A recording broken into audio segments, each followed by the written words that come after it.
This is causing serious problems for the Steelers. You will understand everything now. Take the opportunity to subscribe and activate the bell. This helps a lot. Pittsburgh Steelers wide receiver Diontae Johnson is making headlines for all the wrong reasons in the past 2 weeks of the season.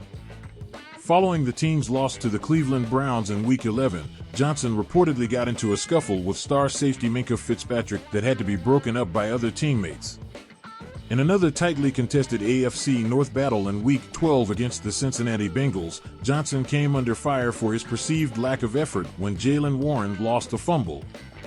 Johnson failed to react on the play, even though he was the closest Steeler to the loose ball.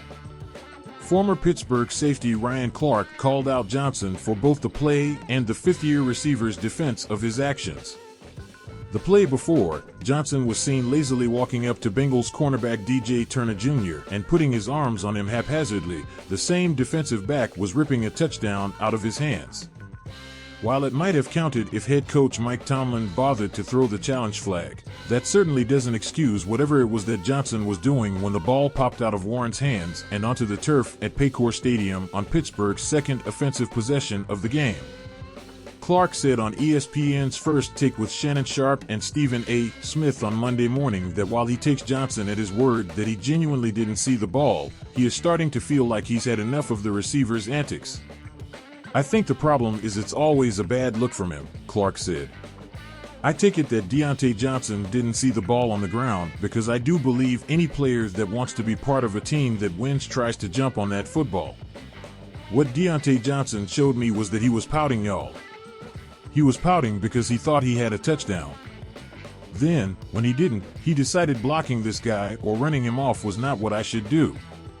Clark continued that whether Johnson saw the football land on the ground or not, him not doing his job could have changed the outcome of the play. It was Turner who scooped up the ball from the turf and ran it back 28 yards before Connor Hayward brought him down. Had Johnson been doing his job and actually blocking instead of whatever it was he did, maybe a Steelers player could pick up the loose ball first. Maybe he has an opportunity to make the tackle himself. Instead, because he was upset he didn't score, Pittsburgh had a promising drive for the offense end in failure. Steelers Johnson could be trending towards an exit from Pittsburgh. Johnson is under contract for one more season after 2023 comes to a close, so his short-term future with the Steelers in theory should be safe. Despite missing 4 games with a hamstring ailment, Johnson is still the second most targeted receiver for the Steelers and has been a favorite target for Kenny Pickett. With that being said, Pittsburgh hasn't been shy to move forward with problematic, talented receivers in the past. Comment your opinion on this situation with Johnson. Thanks for watching. See you soon.